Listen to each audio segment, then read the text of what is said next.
In the Critique of Pure Reason, right up front in the introduction, paragraph A7 for those playing along, Kant lays down this famous division, analytic judgments and synthetic judgments. And look, the names sound intimidating, but the basic idea is almost disarmingly simple.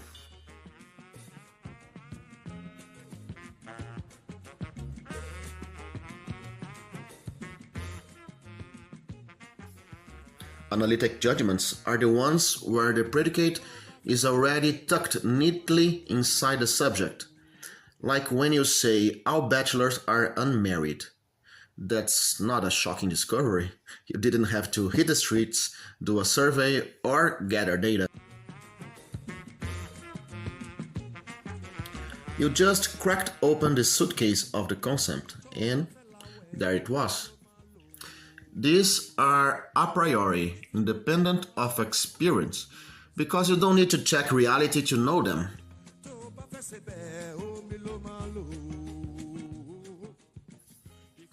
Synthetic judgments, on the other hand, aren't just unpacking suitcases.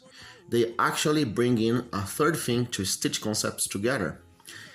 And let's leave that third thing open for now, because Kant thinks that it could be either an empirical accident, something you picked up from experience, or a deeper process of unification carried out by cognition itself.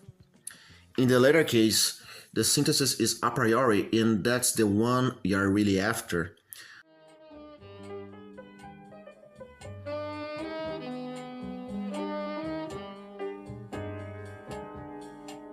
But the point to remember is this. Synthetic judgments are informative. They solve problems that you can't solve by mere analysis of concepts. That's the crucial takeaway before we dig deeper. In the 20th century, philosophers started asking, does this distinction even mean anything?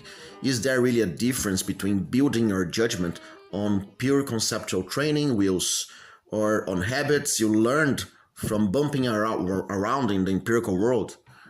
Or is it just a one giant blur? And this is where philosophy gets personal. To accept Kant's division, you've got to believe there's more than mere indifference between ways of knowing. You've got to believe that how you arrive at a judgment, whether it's by cracking open the suitcase, bumping into the world, or climbing into a higher order theoretical framework, all of this matters.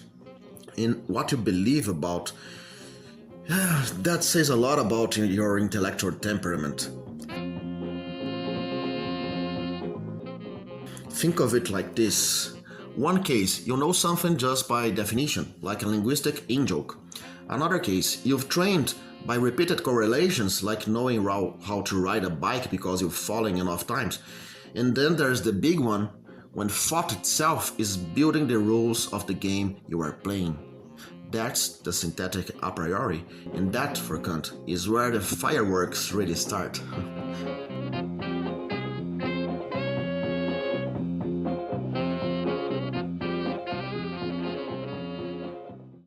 Now, picture the moment when judgment actually meets resistance.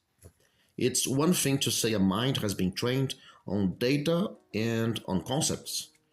It knows how to run its routines.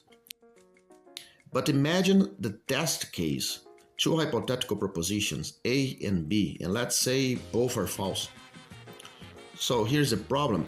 One of them still turns out to be more workable than the other.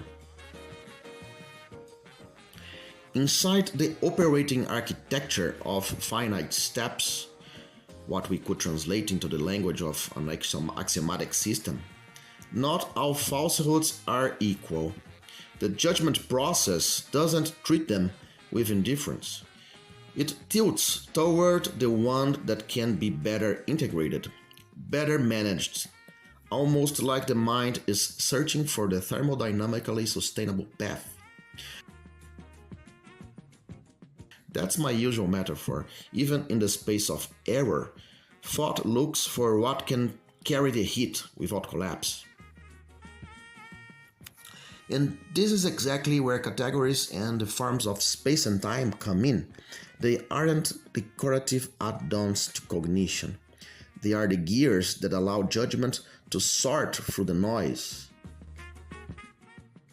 They give the mind a way to discriminate between pure absurdities, half-workable hypotheses, fully tractable hypotheses, and finally those that carry full operational weight.